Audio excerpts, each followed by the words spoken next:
Hi good morning. मैं रूपनाथ राय। पिछले video में मैंने आप लोगों को टेंस के तीनों रूप के बारे में मैंने बताया था।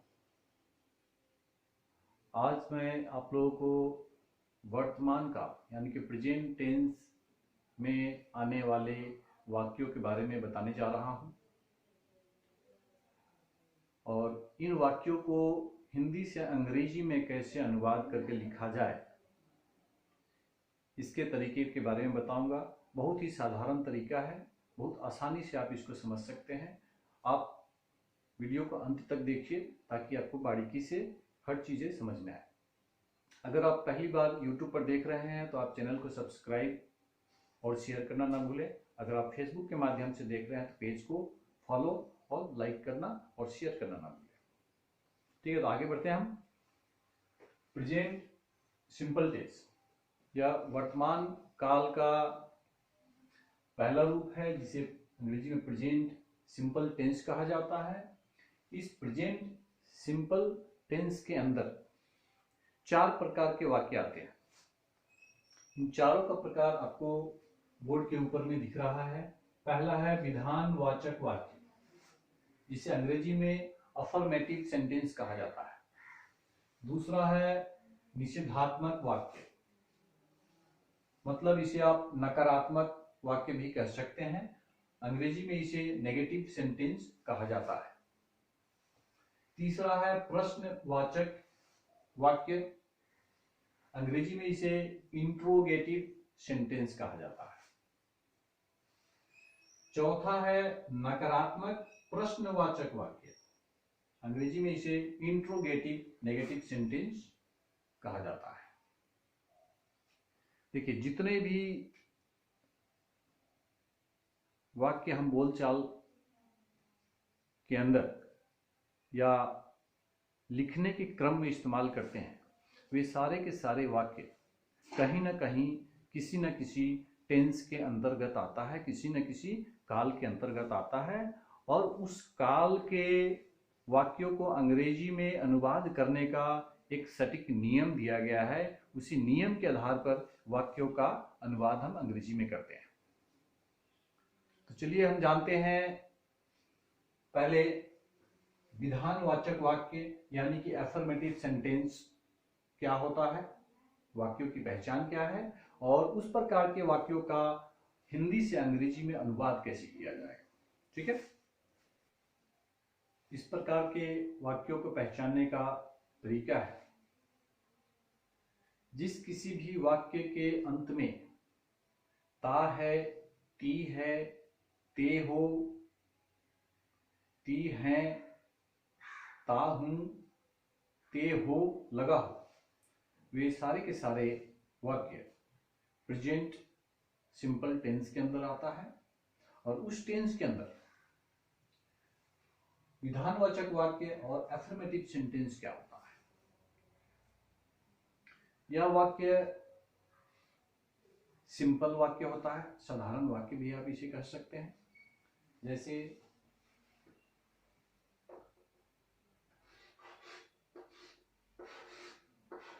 मैं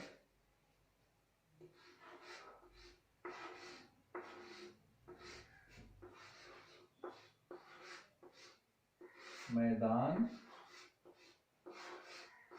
में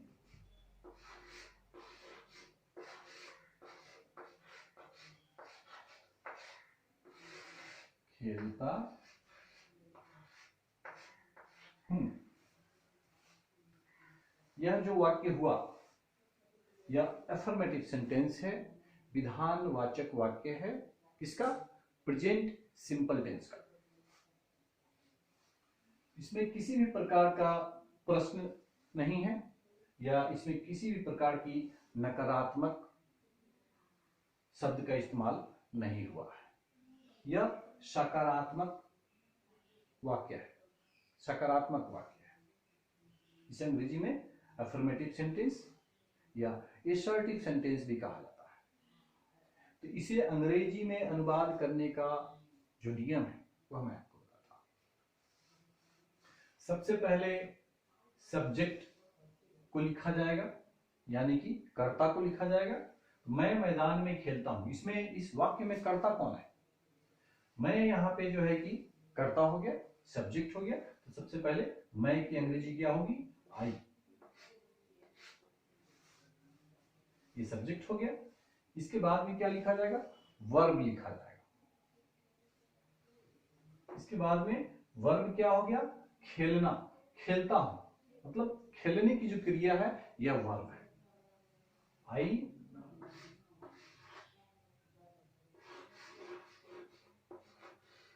प्ले। कहां खेलता हूं? मैदान में खेलता हूं। आई प्ले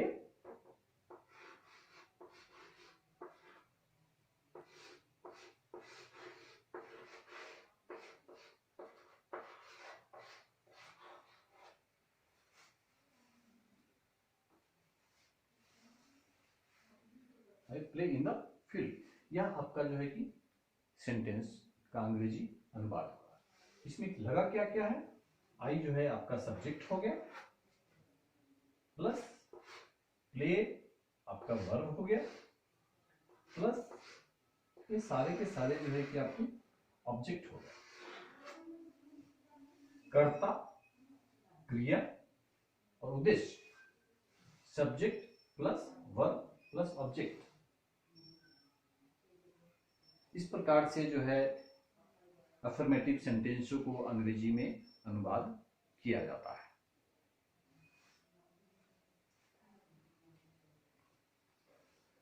चलिए एक दूसरा वाक्य लेते हैं।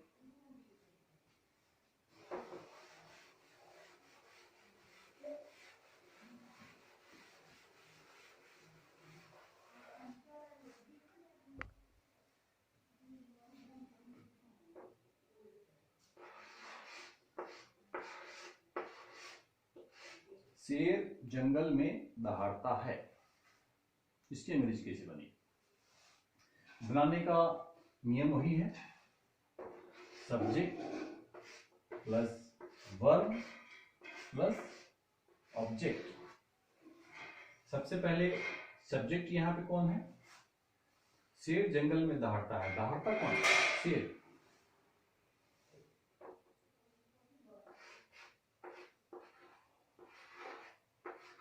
लायन ये आपका सब्जेक्ट हो गया, प्लस वर्ब दहाड़ता है। दहाड़ना एक क्रिया है, यह आपका वर्ब होगा। दहाड़ना की अंग्रेजी क्या होती है? Rule.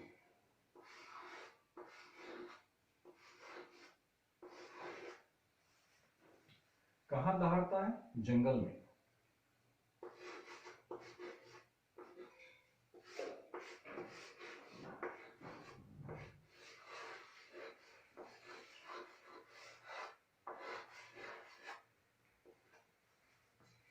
Lion rule in the jungle. लेकिन यहां पे लायन क्या है? थर्ड पर्सन सिंगुलर नंबर है, इसलिए इसके वर्ब के साथ में एस या ईएस का उपयोग अनिवार्य है। मैंने पिछले वीडियो में इस नियम के बारे में बताया था आप लोगों को। Lion rules in the jungle. इसे आप फॉरेस्ट भी लिख सकते हैं।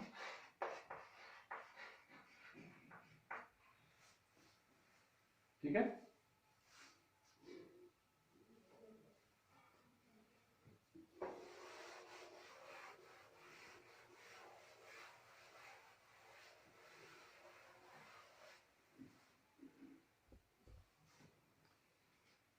ये हो गया आपका एफर्मेटिव सेंटेंस, विधानवाचक वाक्य जिसे हिंदी में कहा जाता है।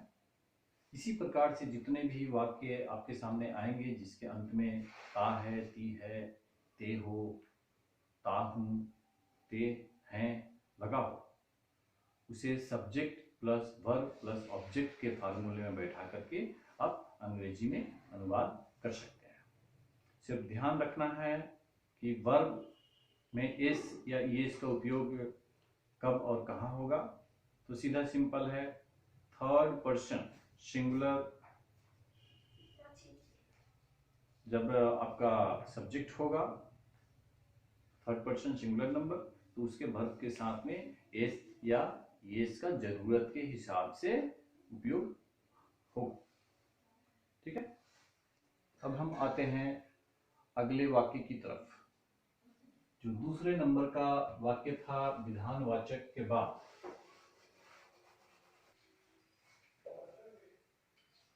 निषेधात्मक वाक्य, इसे आप हिंदी में नकारात्मक शब्द भी कह सकते हैं। निषेधात्मक वाक्य या नकारात्मक वाक्य आप कह सकते हैं। अंग्रेजी में इसे नेगेटिव सेंटेंस कहा जाता है। यह वाक्य कैसा होगा? जैसा कि पहले सेंटेंस में मैंने आपको बताया था, मैं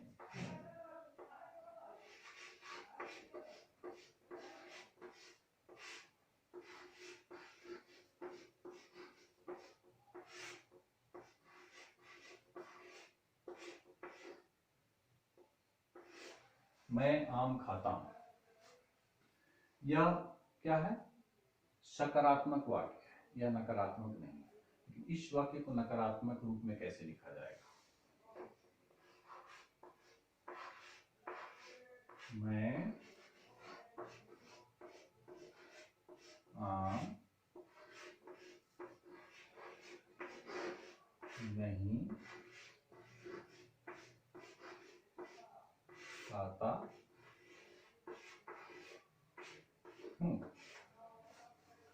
ये जो वाक्य हो गया मैं आम नहीं खाता हूं, ये निषेधात्मक वाक्य है, यानी कि नकारात्मक वाक्य है, जिसे हम अंग्रेजी में नेगेटिव सेंटेंस कहते हैं। जैसे नहीं शब्द का इस्तेमाल हुआ किसी भी वाक्य में, अब यूं समझ लीजिए कि वह नेगेटिव सेंटेंस है। जिस वाक्य से निषेधात्मक सूचना प्राप्त होती है, उस प्रकार के वाक्य को निषेधात्मक वाक्य, नकारात्मक वाक्य या आप नेगेटिव सेंटेंस कहते हैं। ठीक है, इस प्रकार के सेंटेंस का, वाक्य का हिंदी वाक्य का अंग्रेजी में कैसे अनुवाद किया जाए, उसके भी एक विशेष नियम है। उसी नियम के आधार पे अगर आप अंग्रेजी में अनुवाद करेंगे तो आपका वाक्य सही होगा, अन्यथा गलत हो जाएगा। इसका तरीका क्या है? यहां सब्जेक्ट पहले आएगा प्लस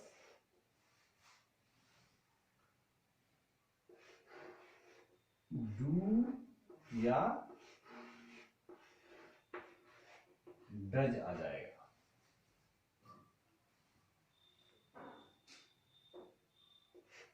प्लस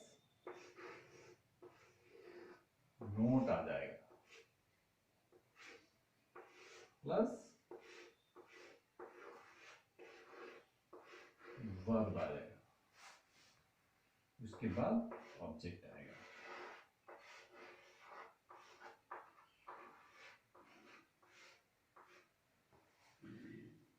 नेगेटिव सेंटेंस को बनाने के जो नियम हैं, पहले सब्जेक्ट को लिखा जाएगा, फिर डू या डज को लिखा जाएगा, उसके बाद नोट को लिखा जाएगा, फिर वर्ब को लिखा जाएगा, फिर ऑब्जेक्ट को लिखा जाएगा। चलिए इस सेंटेंस को मैं आम नहीं खाता हूं, इसे अंग्रेजी में अनुवाद करके मैं आपको बताता हूं।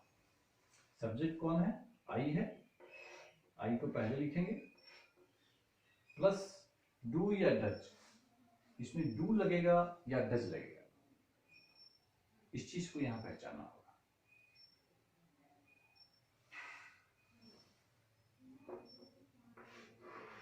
यहां डू लगेगा,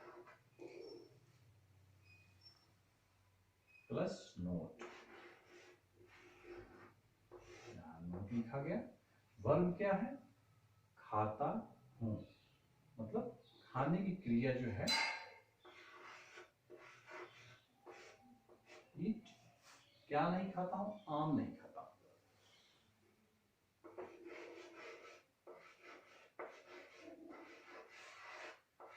mango, I do not eat mango, मैं आम नहीं खाता हूं। यह हुआ आपका सही ट्रांसलेशन। मैं आम नहीं खाता हूं का अंग्रेजी में सही ट्रांसलेशन इस प्रकार से होगा।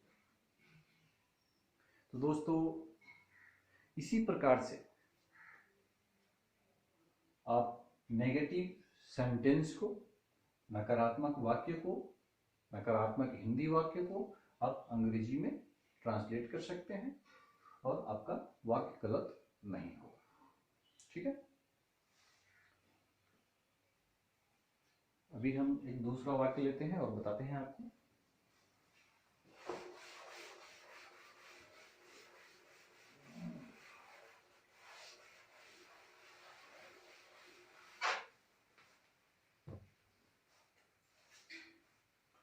जैसे कि मैंने आपको पहले बताया था, शेर जंगल में दहाड़ता है, उसी वाक्य को लेते हैं। शेर जंगल में नहीं दहाड़ता है, इसका अनुवाद फिर कैसे होगा? फार्मूला क्या था आपका? सब्जेक्ट प्लस डू या does plus note plus verb plus object.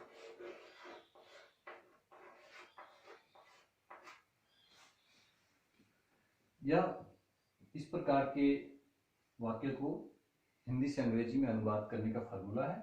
इस फार्मूले के हिसाब से एज इट इज हम लिखते जाएंगे। सब्जेक्ट क्या है? शेर है। लायन, डू या डज, तो शेर यहाँ पे थर्ड पर्सन सिंगुलर नंबर है, तो हम क्या लिखेंगे? लायन के साथ में डज लिखेंगे। Does not as it is लिखा जाएगा।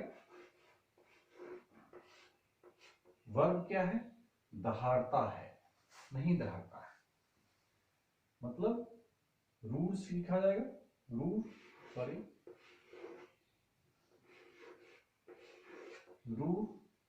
कहां दहाड़ता है? जंगल में।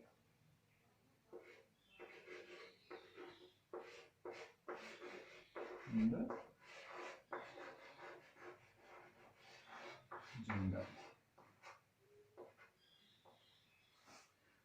Lion does not rule in the jungle।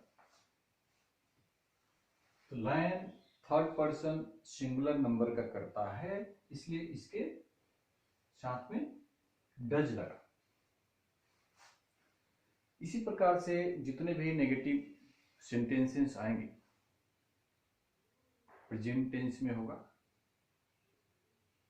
उसका अनुवाद जो है सब्जेक्ट प्लस डू या does plus note plus verb plus object के हिसाब से आप लिखते चले जाइएगा। आपका वाक्य जो है कि अंग्रेजी में सही रूप से ट्रांसलेट हो जाएगा।